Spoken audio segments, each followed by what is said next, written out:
สบายดีพ่อว้าใช้ดีบอสตัวต้องปูเป็นพอปูแล้วตัวต้องเงินพอเท่าตัวต้องจีบลูกสาวแล้ว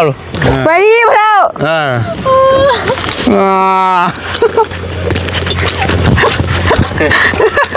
เอาผ่ามานะมาผ่ามานะว้าตัวยากแค่นี้นะโอ้ยไม่ง่ายเด้อไม่อยากห่างเลยนะโอ้ยแค่นี่วะมีบอกประหยัดฮะไม่อยากห่างมาได้ใส่ลมแห้งดู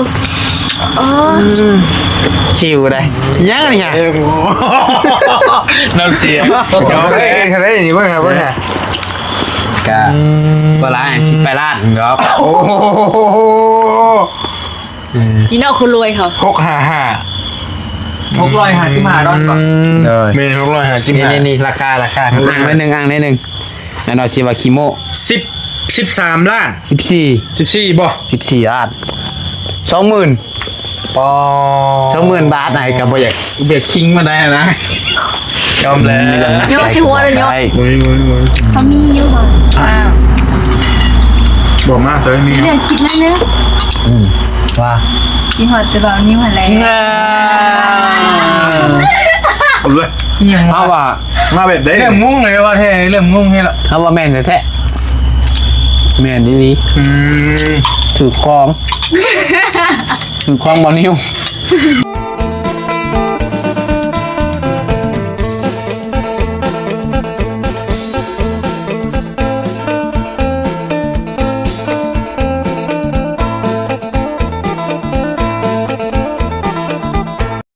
ไปพี่น้องไปหอยไฟไหม้วะไฟมาเฮ้ยพ่อปู่เขาแล้วพ่อปู่ในอนาคตแปลกเลยบักเตยมากมันคึงรีบผักกันนี่เว้ยคึงใส่ดูเตยเฮ็ดส่วนต่อยได้เด้อ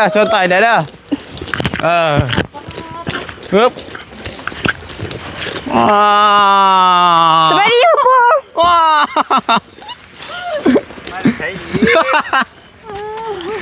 บอสตัวต้องปูเป็นพอปูแล้วตัวต้องเงินพอเท่าตัวต้องจีบลูกสาวแล้วไปดิพ่อ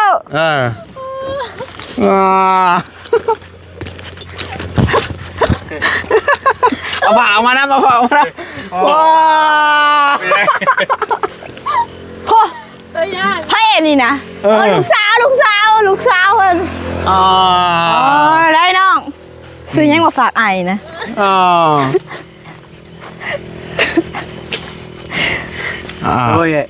โดยไอ้เอายังมาฝากไอ้นี่มาขายมาคอบ่ทงเขาได้น้องทงเขาได้ทงละ5,000โอ้มาเป็นเมียไอ้หายไรก็5,000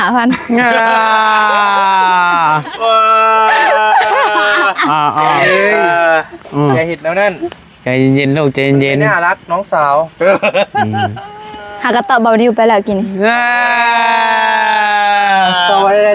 โอ้ผมบอกว่าเราได้คลิปแล้วฮะต่อไปได้เอาของฝากยับมาใกล้ๆยับมาอยู่ในใจเขาได้บ่ว้าอันนี้เพิ่นเบ้าเองได้ว่าถ้าลมไม่ลึกแค่ก็ว่ามื้อนี้มาเต็มอยู่มาเต็มมื้อนี้ฮะในเสื้อผ้าเนี่ยคือว่ามียังที่เสื้อผ้านะใบเตยว่ามียังเสื้อผ้าป่ะแม่นบ่มียังเสื้อผ้ายิงดิไอบีบอกมีแต่โตกับพอใจผมมียังกระยะไปแต่งเจลให้เลยนะเอาไปแต่งจะกินกันมาคอได้เอากินข้าวกินน้ำมาแล้วบ่ค่ะข้าวก่อนกินมีเสื้อผ้าแน่นอนปะอุตส่าห์ซื้อไก่มาต้มแล้วยันเบานิวกินบ่ได้ใช่วันนี้มาบ่มาเพิ่นมาแล้วแม่นเพิ่นมีเวียกเพิ่นมีจะพูดมีเวียกแล้วอย่าแล้เนาะเห็นหน้าหนึ่งก็ดีใจแล้ว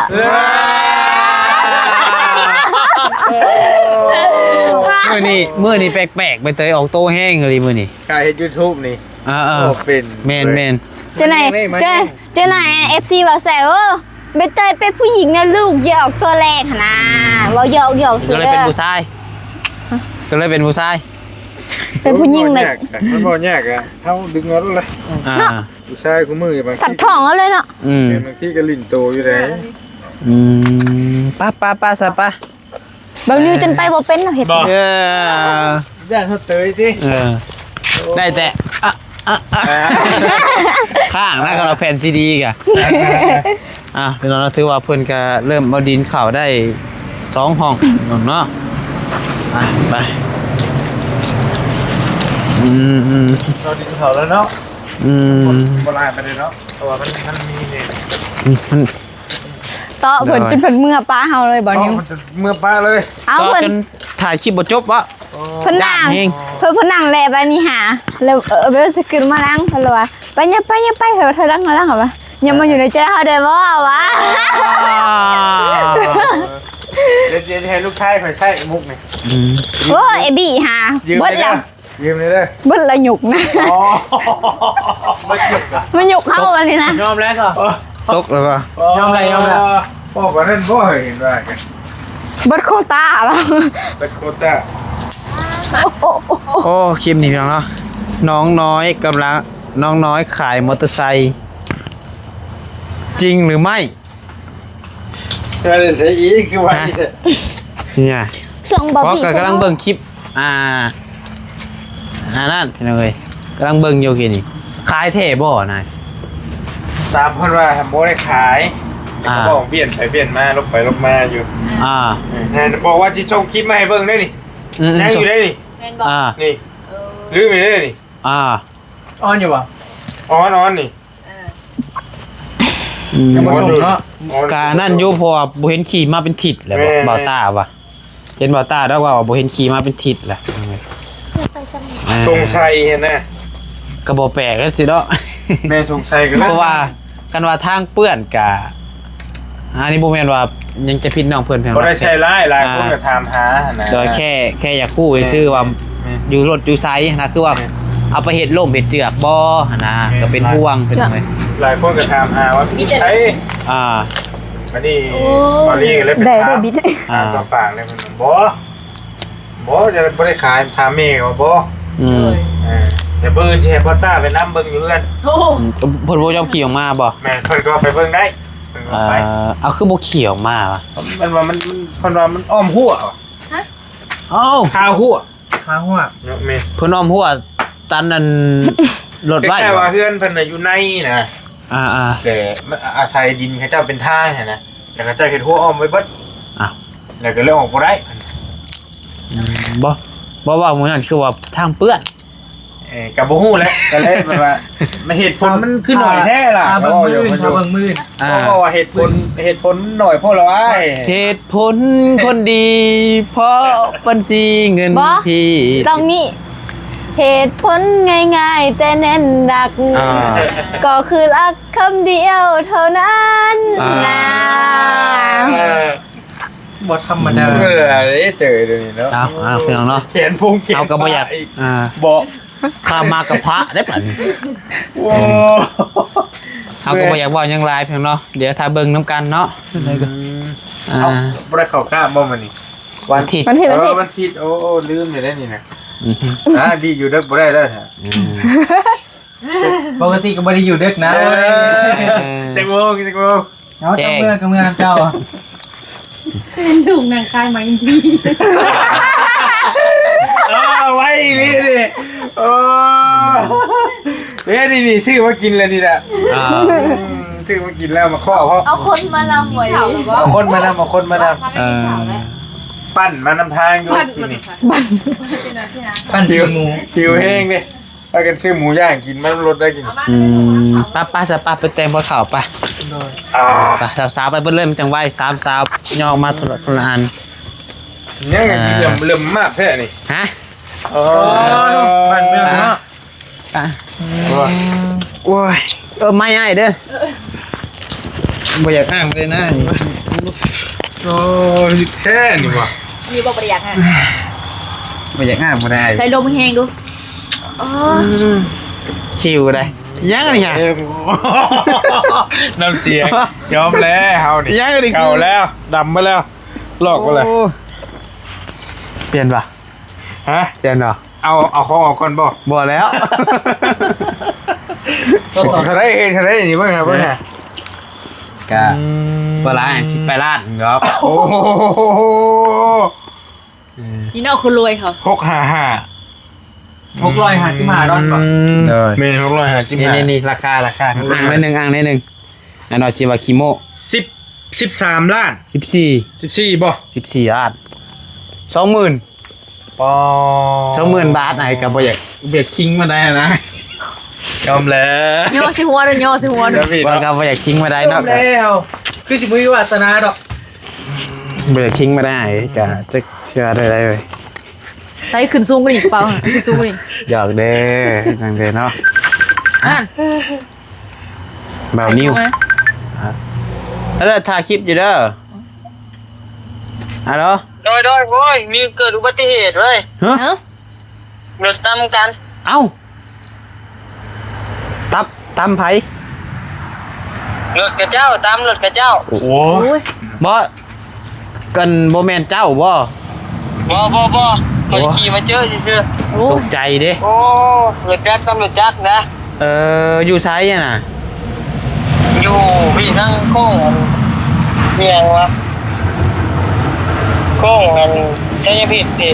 โตบ้านเจริญสุขพุ่นแถวตะพุ่น เดี๋ยวคอยเอารถคอยแก่เข้าไปก่อน ฮะ เดี๋ยวคอยเอารถคอยแก่เข้าไปห้องหมอกัน โอเคเอา โอเค โดยบ่นิวโทรมาบอกโทรมาถามว่าไม่อยู่ไสไม่บ่เห็นบ่ มันบ่ได้ฮู้ใช่ แล้วเพราะว่ารถตํว่าซั่นพี่น้องเอ้ยรถตํกันตกใจเด้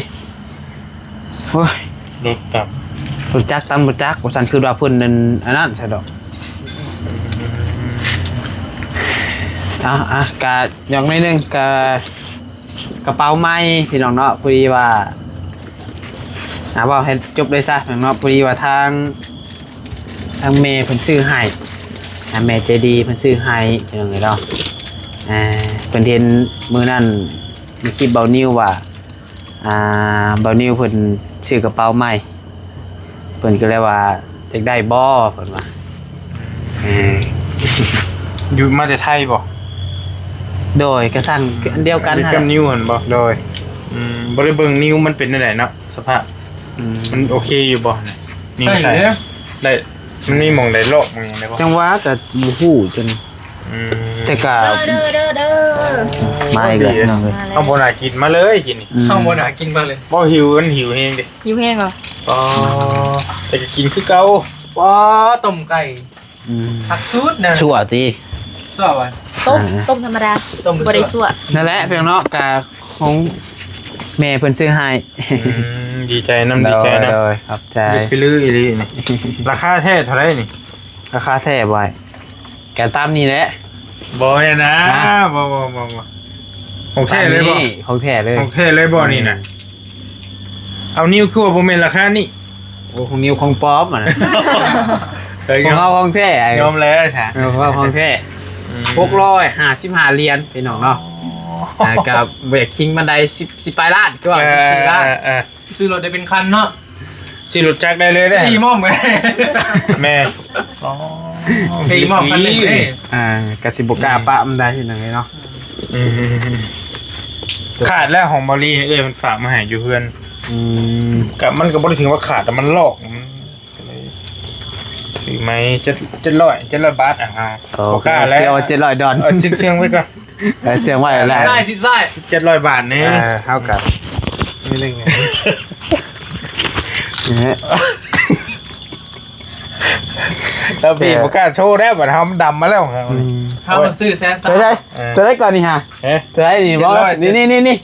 อันนี้10ล้านบ่นี่ฮะ ยอมคือกันอันนี้ยอมคือกัน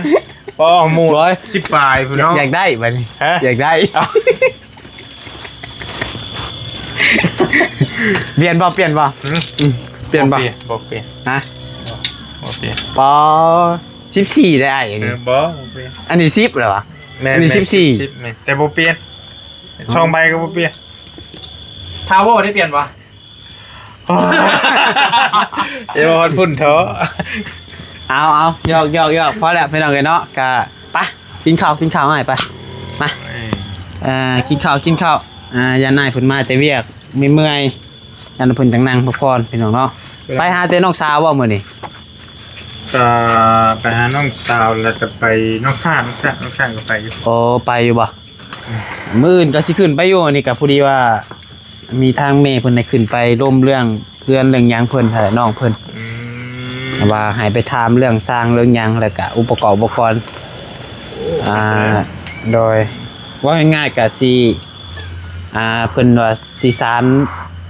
ต่อเพื่อนน้องเพิ่นว่าซั่น ดันฟันให้เป็นจริง แม่น เอาเลยโอ้ ก็ฟังเบิ่งก็ตอนนี้ก็เพิ่นยังบ่ได้ฝากเงินมาดอกแต่ว่าทางเมย์เพิ่นก็ ให้ไปเบิ่งตัวจริงเนาะ โดยให้ไปเบิ่งให้ไปถามเรื่องค่าส่งค่าสร้างก่อนแต่ก็ซื้ออุปกรณ์มีหยังแน่หั่นน่ะอย่าขายได้ฮะมีเสื้อผ้าได้ฮะ ไอ้แต่จับกล้องมันก็ดีใจแล้วเนาะบิจะมาดมมา ภาษาได้จับของเป่าแล้ว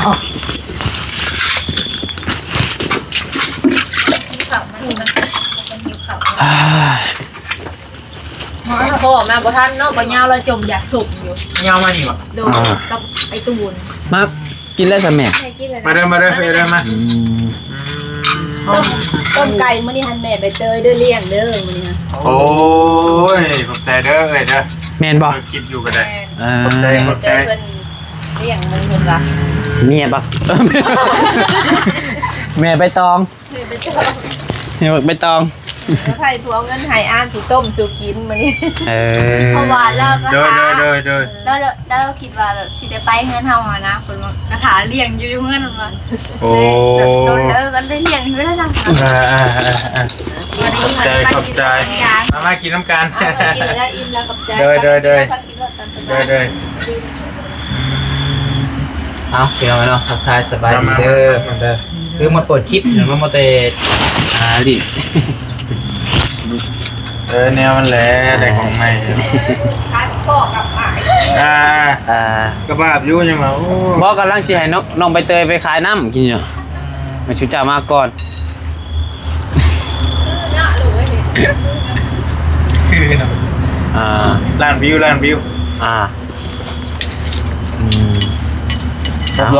มาไปลองกินข้าวหยกซอง ใช่ให้ถุงไม่กินนี่ ทำงานมาพ่อนะได้ทางหลัง บ่กินกับข้าว บ่มีเจลบ่ ขอเลย บ่กินกับข้าวได้ ขอสม แม่ ได้ ที่มาพ่อครับ ปกติเรากินมะขอใช้เนื้อเนี่ยกินมะขอสมเลย บ่ไปเฮ็ดเจลไม่ให้เพิ่นก่อนซะ แกงหน่อไม้แกงมะข้อใช่โอ้ยความแซ่บ โอ้ยได้ มาแถม ไอ้ลีบ่มอนคอลอยน้อง เบา บ่ ลี เคยกิ กิ น นมะขอส้ม บ่กินเนาะตัวนี้ เจลยังบ่ได้ใส่น้ำบ่นี่ เดี๋ยว จำนั้นนี่ด้วยบ่ ยังใส่กระไซ เอาน้ำใส่ก็ได้ มีตำแบบมีเข่งมาพอไปเลยกินไปเลยจริงๆเคี้ยวหายนะ แป๊บนึงลูกแป๊บนึง เราหมดเลยดิผิดอีกแล้วนะเขาก็คอยมันนี่บ้าจริง เป็นนายผิดเบิด ได้ แล้ว เนี่ย ผิดเบิดตั้งแต่เป็นบาปใจจริง ผิดหมดแล้วนะยอมแล้ว 12,000 12,000ไหน แซนด์วิช โอ้แต่โคตรด้วยเนาะ มา มาเฮงนี่บีธรรมดาว่ะ มื้อลองเลยคือขึ้นไปเวียกเบิ่งเลือกข้างล่างก่อนเป็นอะไรซะสิแล้วรู้สึกกันหน่อย ใกล้แล้วยายไปยายเด็กก็แล้ว มื้ออื่นได้บ่ แล้วบืน เอาตัวจอยครับอันนี้ มาจ้าเพิ่นสิให้ ระเบียง ระเบียงเขาแต่งเสา อ๋อตัวนั้นก่อน บ่ต้าเพิ่นเด้ เห็ดระเบียงกันเนาะ เด้อ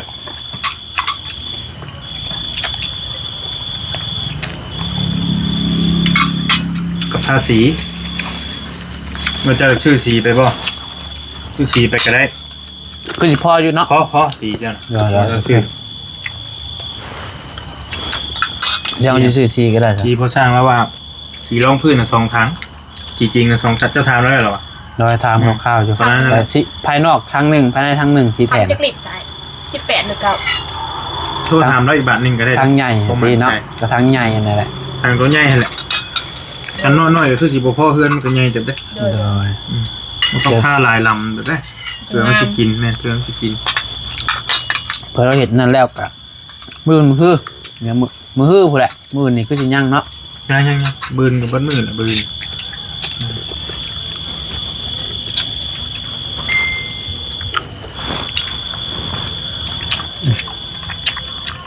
ยังไรยังจึงอยู่ ถ่ายพี่กล้องกันปะ ฮะ ถ่ายพี่กล้องกันปะ พี่กล้องเนี่ยปกติเป็นซึ่งเนี่ย ซึ่งเรื่องนี้ บ่ ไม่ยังติดบอก บ่มีสบายดีอยู่ มีเรื่องนักใจก็บอกได้ บ่มี เขามีอยู่บ่ บอกมากเลยมี เรื่องคิดน้อยนึง ว่า กินหอดจะบอกนิ้วหันแล เอาเลย ยัง เพราะว่า มาแบบได้ เริ่มงงเลยว่าเท่เริ่มงงให้ละ เพราะว่าแม่นแท้ๆแม่นดี ถือคลองบอลนิ้ว บ่เตย เป่าใจป่ะ เริ่มงงเลยเริ่ม เอ้า เข้ากับบ่กินบาดนี่ มันแปลกจะมากเผื่อจะข่อยมากผม โอ้ยว่าโอ้ย นี่ไปเปิดแล้วนายนิ้วมาบอก เอาเลย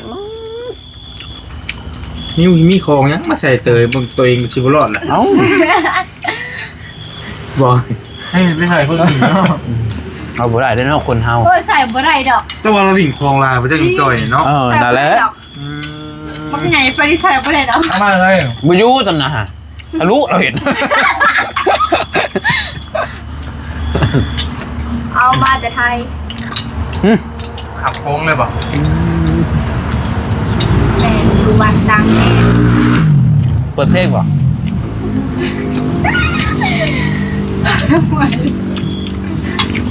ง่ายกันเนาะบุญไม่ทำแบ่งกรรมให้อีกกินข้าวกับมะข้อน้ำเนาะ แค่ไหนกินบ้างแม่ เป็นแบบใดไอ้ กินบ้างแม่บ่เชื่อเอา วันนี้ที่บ้านน้องโบน้องเบลแปลกพี่น้องเลยแปลกทั้งใบเตย ผม แปล จะ ก กินเบิ้งเอา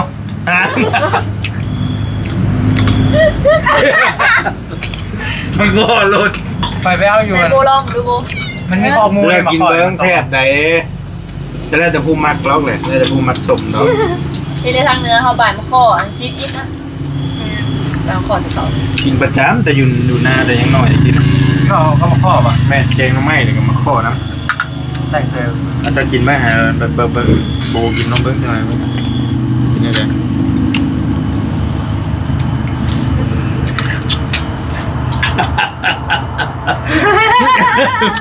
ก็แล้วแต่ผู้มักนะก็แล้วแต่ผู้มักนะ แปลกๆนะ เป็นอะไร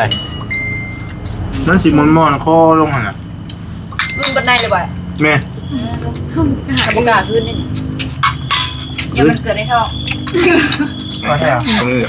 เจ๊กี้ตอนยังลอยขึ้นเลยเลยเขาในยังไง กินในโม่เขาไปเลยโอ้ผลออกมาเลยในมาคิด้ายังกัดถิบ กะดิบุกินกะดิมันเป็นของย่อยเนี่ย ซุ ได้ ป พวก ซีดิบกระยากัดถิบมันเหนื่อย ว่าเหนือกินอยู่ตรงนี้เอื้อเลย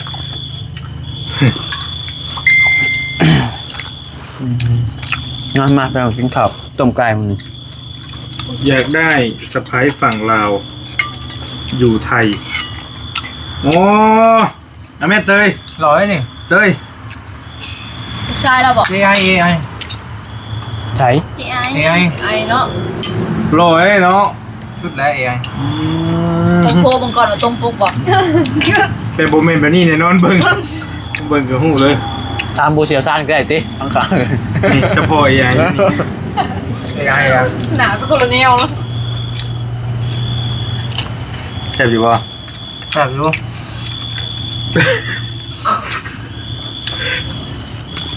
เอา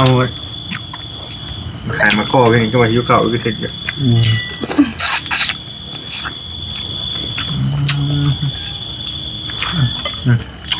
เอาแซ่บ มาไปเอากินข้าวก่อนถึงว่ากันไปเลย ลาเลยป่ะก็ไปป่ะ ไอ้เมียบอก เดี๋ยว เดี๋ยวไปลงเด้อ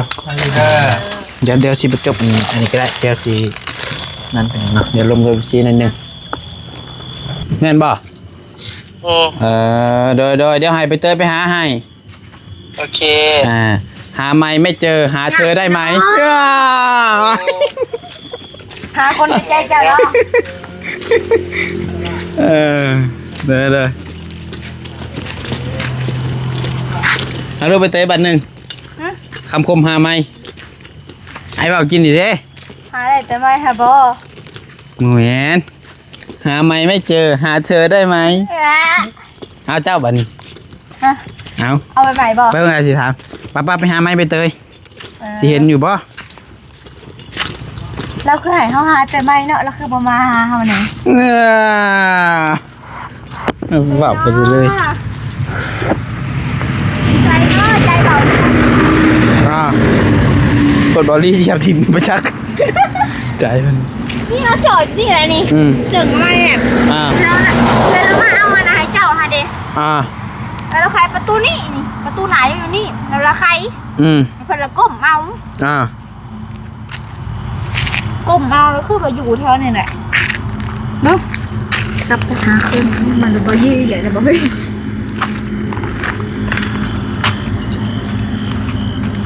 มันสิขึ้นแซงมาได้ มันก็สิขึ้นเขียวๆแล้วครับบ่เห็นเนาะบ่มี บางคนรอหาหัวใจเบาอยู่ก่อน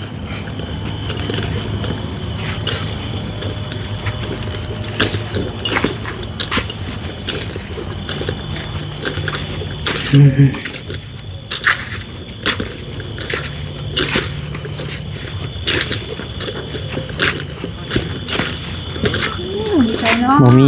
บ่เห็นซ้ำเนาะ นั่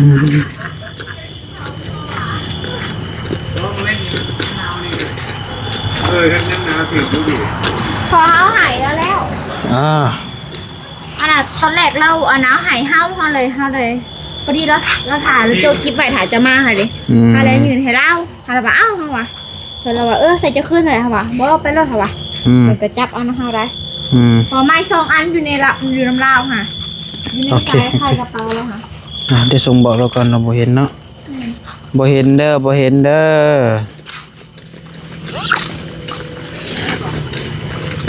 บ่เห็น โอเคมันเห็นเลยมันเห็นอันนี้มา โอเคพี่น้องเนาะมาอันนี้ก็ ของบ้านมาเห็น แจ้งอยู่บ่เอาจังใดก็คลิปนี้น้องทางน้องปัทไทยเองก็ต้องขอขอบคุณเด้อทางเมย์ใจดีทางต่างประเทศที่ว่าซื้อกระเป๋าใบนี้ให้ทางลูกจังใดก็ขอให้เมย์อยู่ดีมีแฮงความเจ็บจะสุดใดความไข้จะสุดมีปรารถนาสิ่งใดก็ขอให้ได้สิ่งนั้นสมความมั่นปรารถนาอย่าเจ็บอย่าจนร่ำรวยเด้อแม่ให้มาทางนี้ก็ขอให้กลับคืนไปหาแม่100 เท่าพันเท่าเด้อให้มีแต่ความสุขความเจริญพร้อมด้วยครอบครัวปืนข้างเจ็บให้เจ้าข้างได้ปืนข้างไข่ให้เจ้าข้างมีให้เจ้าได้เป็นเศรษฐีล้านพันล้านได้แม่เด้อลูกกะหยอกเนาะกระเป๋าใบนี้กะราคากะ2,500 กว่าบาทนี่แหละ500ทั่วกันดีนี่500 กว่าบาทเป็นอะไรกะบ่อันนี้หาบ่ฮู้ว่าราคาแท้มันหรือบ่แต่ว่าเพิ่นเขียนซะในนี่655 เหรียญเป็นจังได๋จังได้ก็ขอบใจได้หลายแล้วก็ขอบคุณพ่อแม่พี่น้อง FC เด้อที่ว่าเข้ามารับชมและเป็นกำลังใจทางน้องปัทไทยโดยตลอดมาสำหรับมื้อนี้ไปก่อนสบายดี